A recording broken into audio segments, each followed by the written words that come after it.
दार्जिन didn't look so horrible after a good night's sleep.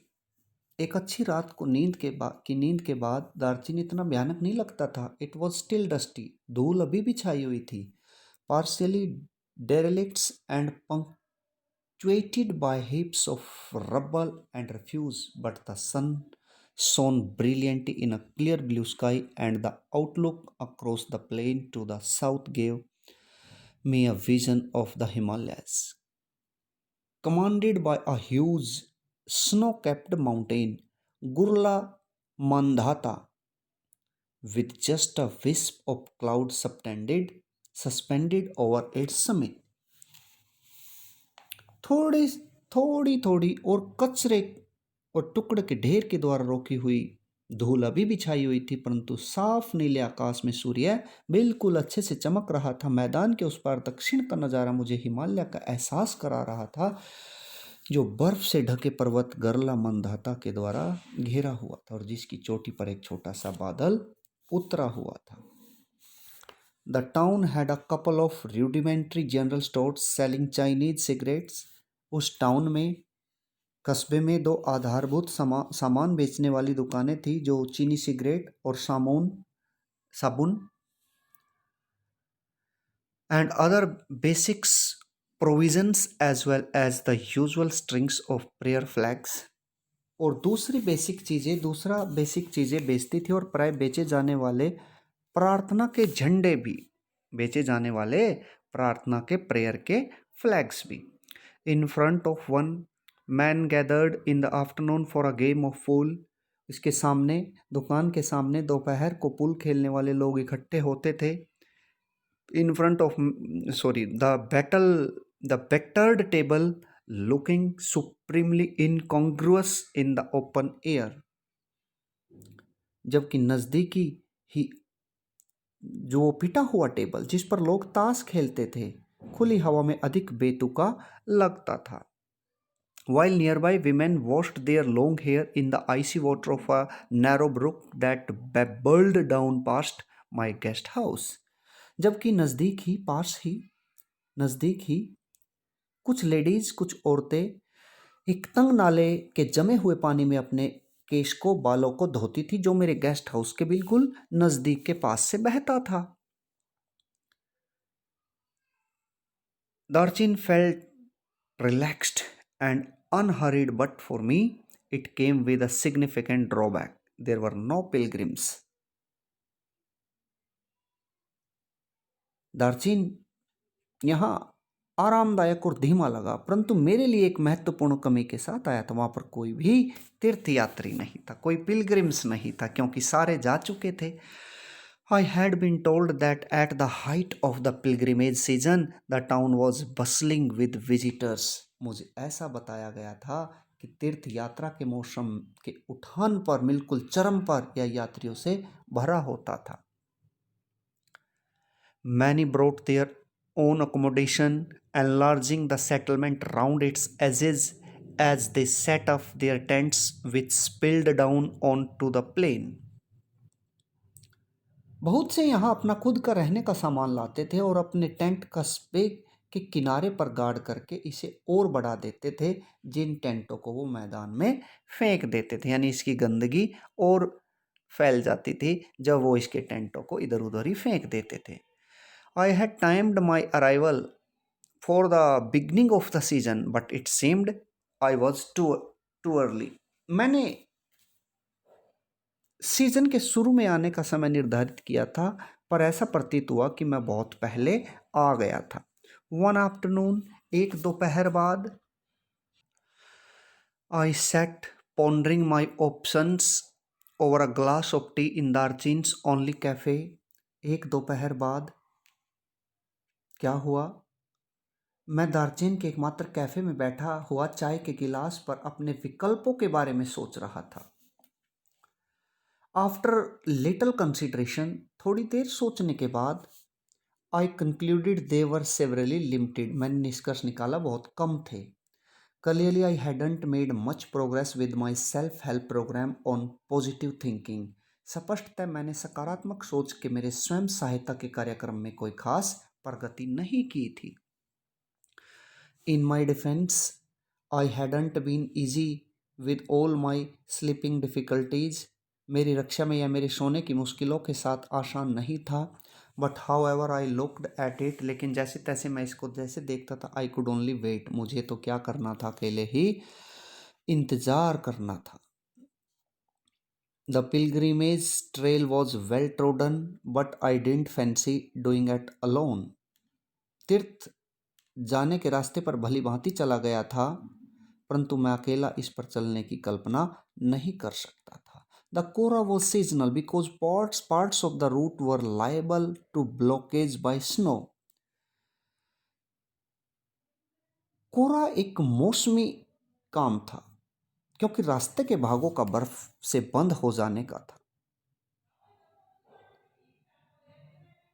I had no idea whether or not the snow had cleared, but I wasn't encouraged by the chunks of dirty ice that still clung to the banks of Darchin's brook. मेरे पास कोई विचार नहीं था क्या बर्फ हट चुकी थी, परंतु दार्चेन की छोटी नदी के किनारों पर अब भी लटकते हुए धूल से सने बर्फ के ढेले मुझे उत्साहित नहीं कर रहे थे. सिंस सेतन हैड लेफ्ट, क्योंकि सेतन भी जा चुका था.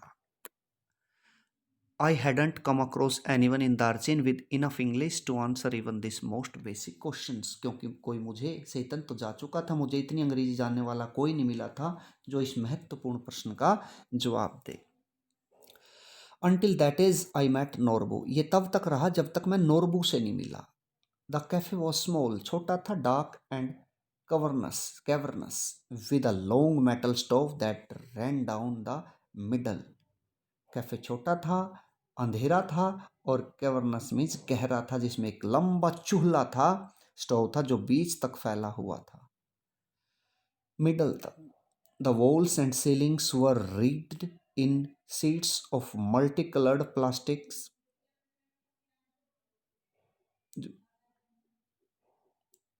दीवारें और छत अलग अलग रंग की प्लास्टिक की शीटों से ढकी हुई थी. Broad blue, red and white, that is made into stout. वो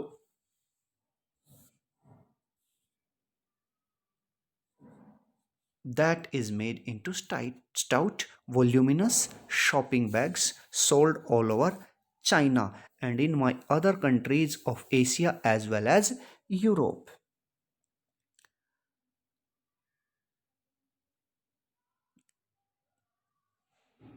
जो सीटें कई तरह की पट्टियों की थी, चौड़ी, नीली, लाल और सफ़ेद, अर्थात मजबूत बड़े शॉपिंग बैग से बनी हुई, जो सारे चीन, एशिया व यूरोप के कई देशों में बेची जाती थी. As such, plastic must rate as one of China's most successful exports along with Silk Road today. इस तरह आज सिल्क रोड पर से एक्सपोर्ट होने वाला प्लास्टिक चीन का सबसे कामयाब बिजनेस होना चाहिए. The cafe had a single window beside which I had taken up position so that I could see the pages of my notebook. I had also brought a novel with me to help pass the time. Cafe में एक ही खिड़की थी जिसके साथ मैंने अपना स्थान ले लिया था ताकि मैं अपनी नोटबुक के पेज देख सकता. मैं समय बिताने के लिए अपने साथ एक उपन्यास भी लेकर आया था. Norbu saw my book when he came in and asked with a gesture if he could sit opposite me at my rickety table. Norbu ने मेरी किताब को देखा जब वह अंदर आया और मुझको संकेत करते हुए पूछा कि क्या वह मेरे टूटे हुए टेबल पर, रिकेटी टेबल पर सामने बैठ सकता था. यू इंग्लिश, तुम अंग्रेज हो? He inquired after he had ordered tea. I told him I was and we struck up a conversation. उसने मुझसे पूछा कि आप अंग्रेज हो. चाय का ऑर्डर देने के बाद मैंने उसको बताया कि मैं अंग्रेज था और हम बातचीत में लग गए. I didn't think he was from those parts because he was wearing a wind cheater and metal rimmed spectacles of western style. मैं नहीं सोचता कि उन भागों में रहने वाला था क्योंकि वह एक विंड चीटर और पश्चिमी ढंग का धातु के फ्रेम वाला चश्मा पहने हुए था. He was a Tibetan. तो नोरबू कौन था? तिब्बतवासी था. तिब्बती था। He told me but worked in Beijing at the Chinese academy of social sciences. Beijing में काम किया था उसने। तो उसने मुझे बताया कि वह बीजिंग में जातीय साहित्य की संस्था की चीनी समाजशास्त्र की अकादमी में काम करता था, in the institute of ethnic literature. I assumed he was on some sort of field work. मैंने अनुमान लगाया कि वह किसी न किसी प्रकार के फील्ड वर्क के लिए यहाँ आया था। भाई फील्ड वर्क काम होता है ना, वो करने के लिए आया होगा। Yes and no he said. हाँ और नहीं, उसने कहा। I have come to do the kora. अरे नहीं नहीं, मैं तो अपनी कोरा पूरी करने आया हूँ, धार्मिक यात्रा। माई हार्ट जम्प्ड, मेरे दिल ने छलांग लगाई। Norbu had been writing academic papers about the Kailash Kora and its importance in various works of Buddhist literature for many years, he told me, but he had never actually done it himself. Norbu Kailash kora और बौद्ध साहित्य में इसके महत्व कई वर्षों से शैक्षिक पेपर लिख रहा था, उसने मुझे बताया, परंतु यह कोरा खुद उसने कभी नहीं किया था। वास्तव में वह कोरा करने उसका पर्पस नहीं था, उसका पर्पस था अपना रिसर्च पेपर पूरा करना, जो वो वहाँ बुद्धिस्ट लिटरेचर और उस कोरा के ऊपर, कैलाश कोरा के ऊपर कर रहा था। When the time came for me to tell him what brought me to दार्जिन, जब मेरे लिए यह बताने का समय आया कि वह क्या चीज़ मुझे खींच कर लाई थी, his eyes lit up, तो उसकी आंखें चमकने लगी। We could be a team, हम एक टीम बन सकते थे, he said excitedly, उत्तेजित होते हुए कहा। Two academics who have escaped from the library, perhaps my positive thinking strategy was working after all। दो बुद्धिजीवी जो पुस्तकालय से बचकर आ चुके थे, निकल चुके थे, आखिर शायद मेरी सकारात्मक सोच काम कर रही थी। My initial relief at meeting Norbu, who was also staying in the guest house, was tempered by the realization that he was almost as ill-equipped as I was for the pilgrimage। Norbu से मेरी भेंट पर मिलने वाला चैन, जो खुद भी guest house में ठहरा हुआ था, इस एहसास के साथ बाधित हुआ कि वह भी लगभग मेरी तरह पूरे सामान के बिना, जो एक तीर्थयात्री के पास होता है, उसके बिना आया है। He kept telling me how fat he was, उसने मुझे बताना जारी रखा कितना मोटा था वो, and how hard it was going to be, और कितना मुश्किल था एक मोटे के लिए यात्रा करना। वेरी हाई, बहुत ऊंचाई पर। ही केप्ट रिमाइंडिंग मी, याद दिलाता रहा, सो टायरजम टू वॉक, कि उसके लिए चलना ऊंचाई पर बहुत थका देने वाली यात्रा थी ये। He wasn't really a practising Buddhist, a transpired, वह वास्तव में एक व्यावसायिक बौद्धिक नहीं था, but he had enthusiasm and he was of course Tibetan, परंतु उसमें उत्साह था और वह अवश्य ही एक तिब्बत वासी था। Although I would originally envisaged making the trek in the company of devout believers, यद्यपि असलियत में मैंने किसी श्रद्धालु के साथ यात्रा करने की कल्पना तो की थी। On reflection I decided that perhaps Norbu would turn out to be the ideal companion, सोचने पर मैंने फैसला किया कि शायद नोरबू एक आदर्श साथी, कंपेनियन निकलेगा। He suggested we hire some yaks to carry our luggage, उसने सुझाव दिया कि हम याक किराए पर ले अपना सामान ले जाने के लिए।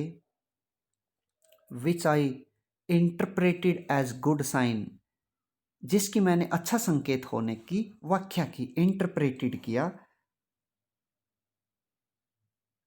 And he had no intention of prostrating himself all round the mountain, और उसका पर्वत में अपने आप को दंडवत करने का कोई इरादा नहीं था, यानी पेट के बल लेट के जाने का, कोरा करने का उसका कोई इरादा नहीं था।